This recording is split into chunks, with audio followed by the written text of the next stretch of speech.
Hello everyone, welcome to Investec. तो आज हम इस वीडियो में एक ऐसी कंपनी के बारे में बात करने जा रहे हैं जो कि अपनी प्रोडक्शन कैपेसिटी को 3 टाइम से इंक्रीज़ कर रही है।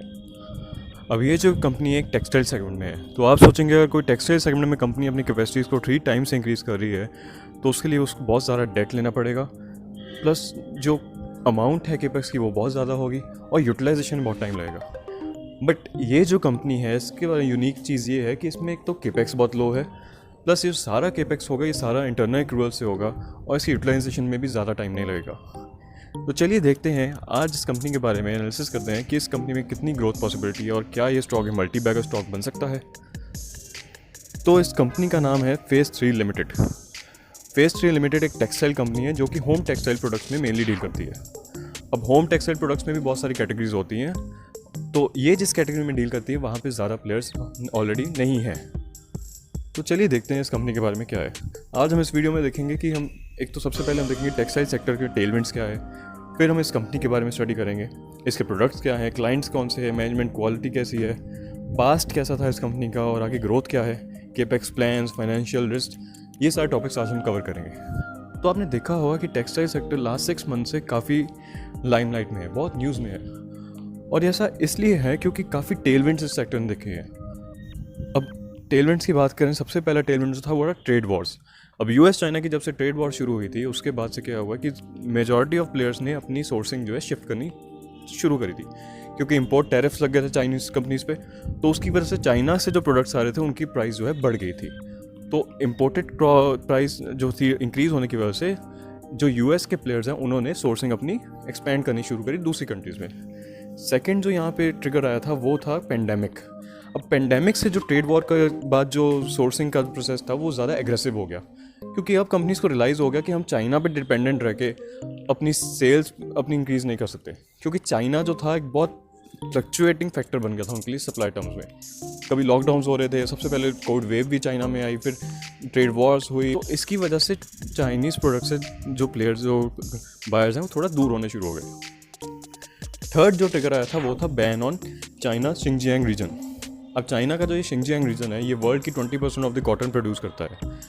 अब यूएस ने इस कॉटन पे बैन इसलिए लगाया था क्योंकि लेबर लॉस के कुछ इश्यूज थे वहाँ पे, और यूएस ने सिर्फ इस कॉटन के यूज़ पे नहीं, इस कॉटन से बन रहे सारे प्रोडक्ट्स के ऊपर बैन लगा दिया था। इससे क्या हुआ, कॉटन की सप्लाई शॉर्ट हो गई, कॉटन की प्राइसेस भी शूट अप हुई, जैसे कि आपको पता हो कॉटन इस टाइम पे ऑल टाइम हाई पे चल रहा है, और इसकी वजह से क्या हुआ कि बाकी कंट्रीज़ की जो कॉटन है वो उन प्रोडक्ट्स जो है एलिजिबल हो गए इम्पोर्ट के लिए। अब फोर्थ जो फैक्टर है वो है गवर्नमेंट की तरफ से पुश। अब गवर्नमेंट जो है इस टाइम पे बहुत ज़्यादा पुश कर रही है टेक्सटाइल सेक्टर के लिए, क्योंकि textile sector one of the largest employer है इंडिया में और जीडीपी में भी काफ़ी कंट्रीब्यूशन करता है। तो इस वजह से गवर्नमेंट का जो गोल है वो है 100 billion dollars of exports with in 5 years. Currently हम 44 बिलियन डॉलर्स पे हैं, तो अप्रॉक्सीमेटली डबल करने हमने एक्सपोर्ट्स विद इन 5 ईयर्स। तो इतना भी डिफिकल्ट टास्क नहीं है कि हो नहीं सकता, possible government support it is really possible कि हम 100 बिलियन डॉलर के टारगेट को अचीव करें। जो फिफ्थ हमारा पॉइंट है वो है कि गवर्नमेंट की जो स्कीम्स हेल्प कर रही हैं, जैसे मित्रा स्कीम होगी, पीएलआई स्कीम होगी, आरओएससीटीएल स्कीम होगी, इनकी वजह से जो है टेक्सटाइल सेक्टर को बहुत सपोर्ट मिला है। तो अब देखें कि इंडिया में एडवांटेजेस क्या है। सबसे पहला एडवांटेज तो है कि हमारे पास सेल्फ सफिशिएंसी है कॉटन की, हमारे पास खुद की कॉटन की सप्लाई है, इसलिए हमें दूसरी कंट्रीज़ पे डिपेंड नहीं होना पड़ता। फिर लेबर की एडवांटेज आती है, एफडीआई आ गया, पॉलिसी सपोर्ट आ गया, और गवर्नमेंट की तरफ से और प्राइवेट प्लेयर्स की तरफ से इंक्रीजिंग इन्वेस्टमेंट्स आ गई। अब ये तो बात होगी टेक्सटाइल सेक्टर की। अब हम बात करते हैं फेज़ 3 के बारे में। तो ये कंपनी जो है मिस्टर अजय आनंद ने स्टार्ट की थी 1985 में। ये फर्स्ट जनरेशन एंटरप्रेन्योर थे, और इस कंपनी ने सबसे पहले जो अपना प्लांट लगाया था वो लगाया था पानीपत में, और 6 मैन्युफैक्चरिंग यूनिट्स हैं इनके। 90% जो इनकी टर्नओवर है वो एक्सपोर्ट से आती है, जिसमें 60% जो है यूएस से आता है, around 30% UK and European union से आता है, बाकी रेस्ट ऑफ द वर्ल्ड से 10% आता है। अब ये जो प्रोडक्ट्स मैन्युफैक्चर करते हैं वो है bath mats, rugs, top of the bed जैसे ब्लैंकेट एंड थ्रोज, कुशन, और ये बेडशीट्स एंड टॉवल में डील नहीं करते हैं। और ये जो प्रोडक्ट्स मैन्युफैक्चर करते हैं वो मोस्टली डोमिनेटेड चाइनीज़ प्लेयर से। यूएस में बाथ मैट्स, रग्स, इस सब कैटेगरीज में मेजर शेयर जो है 80% शेयर जो चाइना का है। और अब क्या हो रहा है कि जो यूएस के प्लेयर्स हैं, जितने भी रिटेलर्स हैं, लार्ज रिटेलर्स हैं, वो अपनी सोर्सिंग चाइना से शिफ्ट करके इंडिया, वियतनाम, बांग्लादेश, इन दूसरी कंट्रीज़ पे फोकस कर रहे हैं। इसकी वजह से इन कंट्रीज़ के प्लेयर्स को बेनिफिट हो रहा है। इनके क्लाइंट्स की तरफ हम देखें तो जितने भी वर्ल्ड के लार्जेस्ट रिटेलर्स हैं वो सब इनके क्लाइंट्स में लिस्ट आते हैं, जैसे Target, Walmart, Costco, JC Penney, Marks and Spencer, सारे ही जितने भी लार्ज हम देखेंगे रिटेलर्स हैं ऑल अराउंड द वर्ल्ड, वो सब इनके क्लाइंट्स हैं। प्लस एक और चीज़ जो देखने वाली है कि इनके जो टॉप 15 कस्टमर्स हैं वो अराउंड 80% ऑफ द रेवेन्यू को कंट्रीब्यूट करते हैं, जो कि काफ़ी डाइवर्सिफाइड है। और कोई भी कस्टमर 15% ऑफ द सेल से ज़्यादा कंट्रीब्यूट नहीं करता, जिससे कंसंट्रेशन रिस्क जो है कम हो जाता है। और जिनके कस्टमर के साथ रिलेशनशिप्स है वो 2 डेकेड्स ओल्ड है, तो इसकी वजह से ये शॉर्ट टर्म के रिलेशनशिप्स नहीं है, ये काफ़ी लॉन्ग टर्म तक ग्रो कर सकते हैं। अब बात करें कि फेज 3 में ऐसा क्या यूनिक है, क्योंकि टेक्सटाइल कंपनी तो बहुत सारी हैं, तो what is unique about phase 3, ऐसा क्या स्पेशल है? सबसे पहली बात जो इस कंपनी वाली स्पेशल है वो है ये है कि जिस प्रोडक्ट्स में ये डील करते हैं वो उसमें इंडियन जायंट्स प्रेजेंस नहीं है। शीट्स एंड टॉवल्स के एक्सपोर्ट्स में, यूएस के एक्सपोर्ट्स में इंडिया का मेजॉरिटी शेयर है, और उसमें major players like Trident, Welspun, Indocount, Himmat Singh का, ये सब जो हैं काफ़ी लार्ज प्लेयर्स बन चुके हैं आज की डेट में। और फेज़ 3 जिन प्रोडक्ट्स में डील करता है उसमें इनकी प्रेजेंस बहुत कम है, बहुत लो है। जैसे वेलस्पन की थोड़ी सी प्रेजेंस है बाथ मैट्स एंड रग्स में, ट्राइडेंट, इंडोकाउंट, इन सब की प्रेजेंस बिल्कुल भी नहीं है। अब ये नहीं कह सकते कि हाँ ये कंपनीज इस पर फोकस नहीं करती, बट ये सेगमेंट जो है वो इन कंपनीज के लिए बहुत छोटा होता है अगर हम बेडशीट्स एंड टॉवल से कंपेयर करें। अब ये फेज़ 3 जो ये प्रोडक्ट्स मैन्युफैक्चर करता है ये क्लियर बेनिफिशियरी है चाइना प्लस 1 थीम के, इसकी वजह से इस कंपनी को बहुत बेनिफिट हो रहा है। और फेज़ 3 के बाद जो प्रोडक्ट बास्केट है वो एक तरह से कंप्लीट बास्केट है, वरना दूसरे प्लेयर्स जो मेजरली हैं उनके पास क्या है, कोई एक प्रोडक्ट है कोई दूसरा नहीं है, तो एक वन स्टॉप शॉप जो है प्लेयर बन जाता है बाकी कंपनीज के लिए। अब किसी भी स्मॉल कैप कंपनी में सबसे इम्पॉर्टेंट चीज़ होती है वो है मैनेजमेंट क्वालिटी, कि कहीं कोई मैनेजमेंट कॉर्पोरेट गवर्नेंस इशू तो नहीं है, कोई स्कैम या कोई फ्रॉड तो नहीं है इस कंपनी में। तो अगर मैनेजमेंट ज़ीरो है तो anything multiplied by 0 is equal to 0, आपको कोई रिटर्न नहीं मिलने वाली इस कंपनी से।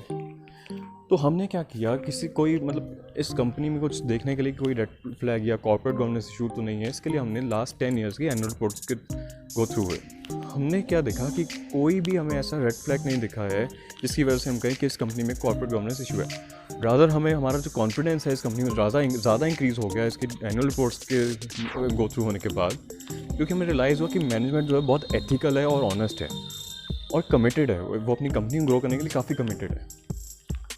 तो हमने मैनेजमेंट क्वालिटी एनालाइज करने के लिए क्या पॉइंट्स पे फोकस किया। सबसे पहले जो हमने फोकस किया वो था सैलरी ड्रॉन, कि मैनेजमेंट क्या सैलरी दे रही है। दूसरा हमने देखा dividends, related party transaction, CFO, cumulative CFO to cumulative PAT ratio, कि जो कंपनी सेल कर रही है वो रिकवर भी कर रही है कि नहीं। तो सबसे पहले अगर हम देखें सैलरी, तो मिस्टर अजय आनंद जो सैलरी लेते थे 2011 में वो थी अराउंड 35 लाख्स। अब 2021 में उनकी सैलरी जो है 68 लाख्स होगी, रफली डबल होगी। इसी टाइम में जो कंपनी के प्रॉफिट्स हैं वो ज़ीरो से जो ब्रेक इवन पॉइंट था वहाँ से 44 करोड़ तक गए, मीन्स 44 टाइम्स इंक्रीज़ हो गए अप्रॉक्सीमेटली। तो अब इनकी जो सैलरी है वो इतनी ज़्यादा इंक्रीज़ नहीं हुई है रादर देन जो इनकी कंपनी के प्रॉफिट्स ग्रो हैं। इन्होंने लास्ट 2 AGMs में एक शेयर होल्डर से अप्रूवल लिया था अपनी सैलरी इंक्रीज़ करने के लिए, बट स्टिल इन्होंने अपनी सैलरी जो है अपर लिमिट तक ड्रॉ नहीं करी है और उससे लोअर लिमिट पे ही ड्रॉ कर रहे हैं। तो काफ़ी काफ़ी पॉजिटिव साइन है ये कि मैनेजमेंट जो ग्रीडीनेस नहीं है मैनेजमेंट में। सेकंड पॉइंट अगर हम देखें डिविडेंड, अब डिविडेंड से क्या शो होता है कि मैनेजमेंट कितनी कंसर्न है अपने शेयर होल्डर्स को लेके, उनकी इंटेंट क्या है, क्या वो शेयर होल्डर्स के साथ पैसा शेयर करना चाहते हैं, वेल्थ शेयर करना चाहते हैं कि नहीं। तो अब 2017-2018 में टर्न अराउंड करने के बाद सबसे पहला काम जो इस कंपनी ने किया था वो था डिविडेंड डिक्लेयर करना। उससे पहले कंपनी काफ़ी बैड फेस से निकल रही थी, वो हम आगे चल के डिस्कस करेंगे। तो सबसे पहले इन्होंने क्या किया 2018 में कि इन्होंने डिविडेंड डिक्लेयर किया 0.50 पैसे का। डिविडेंड चाहे था बहुत स्मॉल अमाउंट का, बट जो इनके प्रॉफिट्स है उसके अकॉर्डिंगली काफ़ी इन्होंने डिविडेंड इंटेंट जो थी इनकी काफ़ी अच्छी शो करी। थर्ड जो पॉइंट होता है रिलेटेड पार्टी ट्रांजेक्शन, कि कहीं अपनी कंपनीज में तो नहीं प्रोमोटर्स हैं वो अपना पैसा डाइवर्ट करें जिसकी वजह से इनकी प्राइवेट कंपनीज को फ़ायदा हो रहा हो, प्लस और जो लिस्टेड कंपनी है उसको नुकसान हो रहा हो।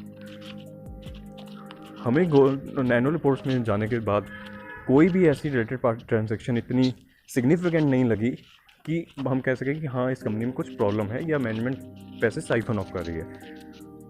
तो ये भी पॉजिटिव पॉइंट हो गया। अब फोर्थ जो पॉइंट है वो है cumulative cash flow to cumulative PAT. अब cumulative cash flow to PAT जो है मिनिमम अराउंड 80% तो होना ही चाहिए हर कंपनी में। बट फेज़ 3 में आप यहाँ पे थोड़ा सा देखेंगे कि यहाँ पे थोड़ा सा स्ट्रेंज फिनोमेना होगा। वो क्यों? क्योंकि यहाँ पे CFO टू पैट जो है रेशियो है वो थोड़ी सी कम अराउंड 60% के राउंड आएगी। अब वो इसलिए है क्योंकि कंपनी जो है इस टाइम पे बहुत हाई ग्रोथ फेज़ पे है। अब हाई ग्रोथ फेज़ पे होने से क्या होता है कि जो आपकी इन्वेंट्रीज़ है वो आपको ज़्यादा रखनी पड़ती है। इन्वेंट्री ज़्यादा होने की वजह से सेल्स आपकी बढ़ेंगी तो आपके रिसीवेबल्स भी थोड़े बढ़ेंगे। बट एज सच इस कंपनी में कोई इशू नहीं, क्योंकि जितनी भी एक्सपेंशन कर रहे हैं अराउंड 100 करोड़ की जो इन्होंने एक्सपेंशन करी है और 40 करोड़ जो इन्होंने पहले लास्ट 5 ईयर्स में एक्सपेंशन करी है वो सब का सब इन्होंने इंटरनल एक्रूवल से किया था। कोई कंपनी में लॉन्ग टर्म डेट नहीं है, इसलिए जो कैश फ्लोज है वो इनके लिए सफिशिएंट है ग्रोथ के लिए। और जैसे जैसे स्टेबलाइज करेंगे अपनी ग्रोथ को इनके कैश फ्लोज है दिखने शुरू हो जाएंगे। अब नेक्स्ट पॉइंट जो है हम डिस्कस करेंगे वो है कि इस कंपनी का पास्ट क्या था। तो ऐसा क्या था कि ये कंपनी अभी ही ग्रोथ करना शुरू कर दिखा रही है और इससे पहले ग्रो क्यों नहीं कर पा रही थी? तो पहले क्या था कि 2008 फाइनेंशियल क्राइसिस जब आए थे, ग्लोबल फाइनेंशियल क्राइसिस आए थे, उस टाइम पे इनकी एक जर्मन सब्सिडी होती थी और उसमें इनको काफ़ी लॉसेज हुए थे क्योंकि स्लो डाउन आ गया था, पूरी सेशन आ गया था पूरे वर्ल्ड में। उस लॉसेस की वजह से इनको इंसॉल्वेंसी इनको डिक्लेयर करनी पड़ी थी। अब इंसॉल्वेंसी डिक्लेयर करने के बाद इनको क्या हुआ, बहुत सारे राइट ऑफ करने पड़े जो कि प्रॉफिटेबिलिटी पे इफेक्ट किया इनके। कॉर्पोरेट गारंटी थी 29 करोड़ की, वो इनको इन्वोक करनी पड़ी। 29 करोड़ की इन्वोक करी थी बैंक ने।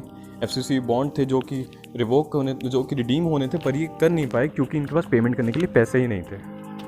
तो काफ़ी डिफिकल्ट टाइम था अराउंड 2011 टू 2017। 2017 में टर्निंग पॉइंट कब आया, जब इन्होंने इन्वेस्टर्स को प्रेफरेंस शेयर इशू किए, प्रेफरेंस शेयर्स एंड वारंट्स। तो इन्होंने जो प्रेफरेंस शेयर इशू किए थे अराउंड अक्टूबर 2016 में वो अराउंड 20 रुपीज़ के अराउंड किए थे। 81 लाख शेयर प्लस 30 लाख के वारंट्स, और प्रोमोटर ने उस टाइम पे 6 करोड़ इन्फ्यूज़ किया था। उसके बाद मार्च में फिर से इन्होंने प्रेफरेंस शेयर और वारंट इशू किए थे, 3 lakh preference share and 8.45 lakh warrants जो कि मेनली प्रोमोटर्स के लिए थे। और वो जो प्राइस थी वो इन्होंने 5 टाइम्स इंक्रीज़ करके जो प्रेफरेंस शेयर इशू किए थे वो 5 टाइम्स हायर प्राइस पे किए थे। तब भी प्रोमोटर्स ने बैकआउट नहीं किया कि वारंट्स अपने कन्वर्ट करने में। और जो प्रोमोटर्स को वारंट इशू हुए थे वो उन्होंने सारे के सारे सब्सक्राइब किए थे, मतलब प्रोमोटर्स ने अपना पूरा का पूरा पैसा डाल दिया था इस कंपनी को बचाने के लिए। अब यहाँ से जो है मेन टर्निंग पॉइंट आया था और उसकी वजह से क्या हुआ कि इनके सारी इन्होंने लाइबिलिटीज़ पे ऑफ कर दी थी। कॉर्पोरेट गारंटी जो थी, FCC बॉन्ड से, इन्होंने सब पेमेंट लाइबिलिटीज़ अपनी सेटल कर दी थी। उसके बाद एकदम ही इनको क्या हुआ कि एकदम ही इनको शॉर्ट इन द आर्म एक ट्रिगर मिल गया। वो क्या था, ट्रेड वॉर। तो जब ट्रेड वॉर शुरू हुई थी तो चाइनीज़ कंपनीज से यूएस के प्लेयर्स हैं वो चाइनीज़ कंपनी से अपनी सोर्सिंग डाइवर्सिफाई करना चाहते थे क्योंकि टैरिफ्स लगने शुरू हो गए थे। तो वो इन्होंने अपॉर्चुनिटी देखी कि ये एक अपॉर्चुनिटी है चाइना से शेयर कैप्चर करने का, और वहाँ पे इन्होंने काफ़ी एग्रेसिवनेस भी शो करी। इन्होंने क्या किया, इन्होंने नए प्रोडक्ट्स अपने डेवलप करने शुरू किया आउटडोर परफॉर्मेंस सेगमेंट्स में, आउटडोर टेक्सटाइल्स सेगमेंट में, जिसकी वजह से इनको काफ़ी शेयर मिलना शुरू हुआ। तो इन्होंने क्या किया, इन्होंने नए प्रोडक्ट्स भी डेवलप करने शुरू किए, जैसे आउटडोर टेक्सटाइल्स। इन्होंने नई कैटेगरीज डेवलप करी ताकि चाइनीज़ प्लेयर से एक मार्केट शेयर कैप्चर कर सके। उसके बाद हमने क्या देखा कि मैनेजमेंट की जो गाइडेंस है वो ड्रामेटिकली चेंज हो गई ओवर द नेक्स्ट 4-5 ईयर्स। जहाँ पर ये बातें करते थे कि हम 10-15% ग्रोथ करेंगे, वहाँ पर ही 20-30-40% ग्रोथ तक का टारगेट्स देने शुरू हो गए। अब ये सब क्यों हुआ, क्योंकि इन्होंने अपने प्रोडक्ट्स जो है रीअलाइन किए थे, इन्होंने कस्टमर मिक्स चेंज किया, उसकी वजह से इनकी प्रॉफिटेबिलिटी भी इंक्रीज हुई और टॉप लाइन भी।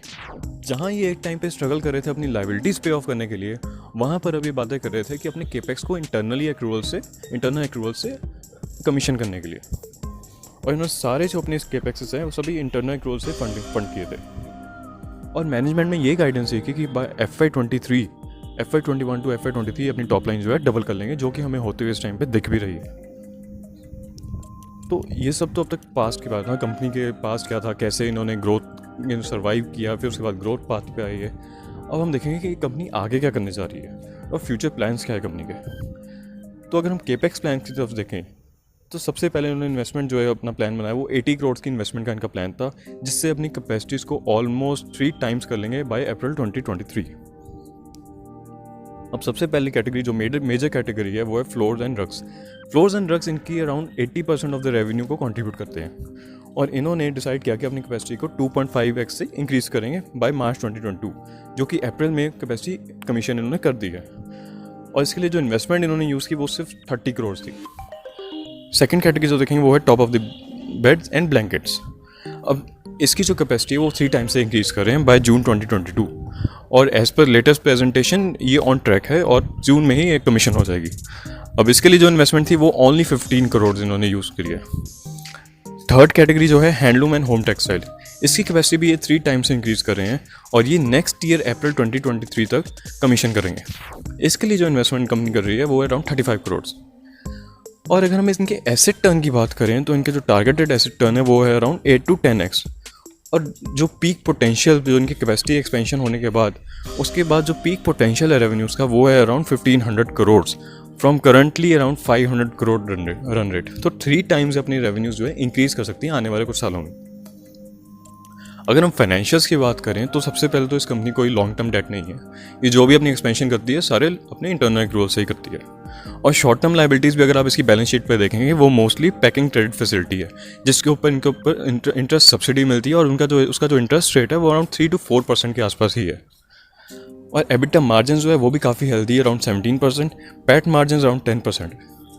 और ये जो मार्जिन है ये after the effect of inflationary environment, raw material price increase, freight cost, ये सब कुछ इंक्लूड करने के बाद है। कंपनी के मैनेजमेंट के अकॉर्डिंग अगर ये सब इन्फ्लेशनरी एनवायरनमेंट और मैनेजमेंट जो गवर्नमेंट की स्कीम्स है वो कंटिन्यू रहती है थ्रू आउट द ईयर, और फ्रेट का और लॉजिस्टिक के जो रेट है वो भी नॉर्मल रहते, तो जो इनके मार्जिन है वो अराउंड 3 to 4% हायर हो सकते थे, जो कि बहुत हेल्दी है। अगर हम रिटर्न रेशियोज़ की बात करें तो अराउंड 23% जो है ROE है और 29% ROC है, जो कि टेक्सटाइल कंपनी में बहुत ही रेयरली हमें देखने को मिलता है। अब किसी भी इन्वेस्टमेंट में रिस्क तो होते हैं। अब इस कंपनी में अगर हम देखें तो उसमें भी रिस्क हैं, और क्या है चलिए देखते हैं। सबसे पहला रिस्क जो है जो 90% ऑफ द टर्नओवर वो एक्सपोर्ट से है, जो कि जो करेंसी फ्लक्चुएशन के टाइम पे काफ़ी वॉलेटाइल हो सकते हैं और काफ़ी टॉप लाइन काफ़ी बॉटम लाइन पे काफ़ी इफेक्ट कर सकती है। बट करंट सिनेरियो को अगर हम देखें तो आजकल जो है हमारा INR जो है डेप्रिशिएट कर रहा है, और एक्सपोर्टर्स के लिए जब INR डेप्रिशिएट करता है वो काफ़ी बेनिफिशियल होता है, उनकी जो टॉप लाइन होती है इंक्रीज़ होती है। तो ये अभी तक तो ये रिस्क कंटेंट है। सेकेंड रिस्क अगर हम देखें तो US एंड यूरोपियन मार्केट से स्लो डाउन की बात हो रही है, रिसेशन की बातें हो रही हैं। अगर US और यूरोप या पूरे वर्ल्ड में रिसेशन आता है तो इनके ऊपर डेफिनेटली कोई ना कोई इफेक्ट तो पड़ेगा ही। बट हमारे अकॉर्डिंग क्योंकि इनके जो क्लाइंट्स हैं वो काफ़ी डाइवर्सिफाइड और कंसंट्रेशन रिस्क कम है क्लाइंट्स कस्टमर्स में, इसकी वजह से। और एक और फैक्टर जो है कि यहाँ पर डिमांड इंक्रीज़ की वजह से इनको बेनिफिट नहीं हो रहा है, इनको बेनिफिट हो रहा है चाइना क्योंकि ये चाइनीज़ प्लेयर्स को रिप्लेस कर रहे हैं। अब मार्केट अगर स्टेगनेंट है और किसी का मार्केट शेयर गेन कर रहे हैं तो इनको बेनिफिट होगा ही होगा, चाहे रिसेशन आए या स्लो डाउन आए। कुछ इम्पैक्ट तो आएगा बट हमारे अकॉर्डिंग ज़्यादा इम्पैक्ट नहीं आएगा इस कंपनी पे। थर्ड रिस्क जो है एग्जीक्यूशन रिस्क, कि क्या मैनेजमेंट जो अपने जितने भी केपेक्स प्लान्स हैं उनको एग्जीक्यूट कर पाएगी, अपने प्लान्स को एफिशिएंटली रन कर पाएगी।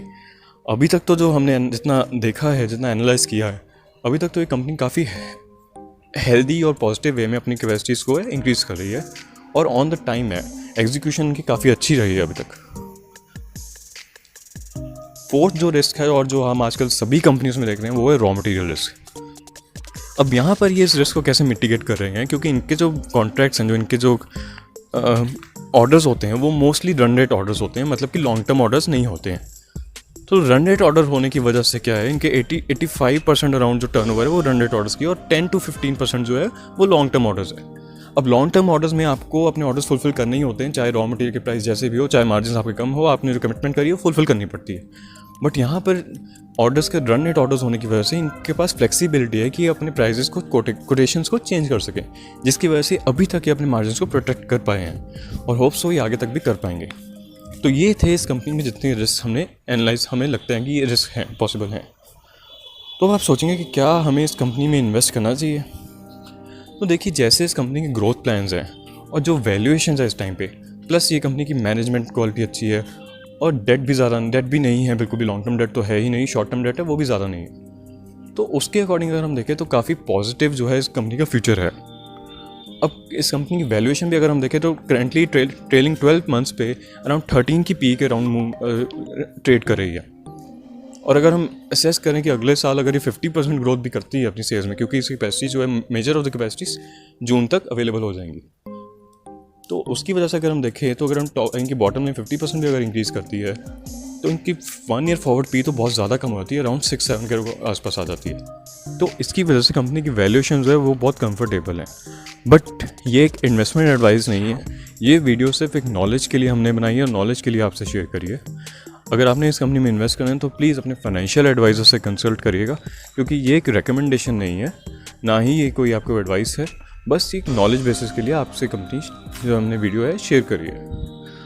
होप सो आपको ये वीडियो पसंद आई होगी। कोई क्वेश्चंस हो, कोई क्वेरी हो तो आप हमें कमेंट सेक्शन में मेंशन कर सकते हैं, या हमारे ट्विटर हैंडल को जो कि है इन्वेस्टेक इंडिया, वहाँ पर भी मेंशन कर सकते हैं, वहाँ पर भी फॉलो कर सकते हैं। होप सो आपको ये वीडियो पसंद आई हो। In case you like it तो please press the like button, subscribe and share.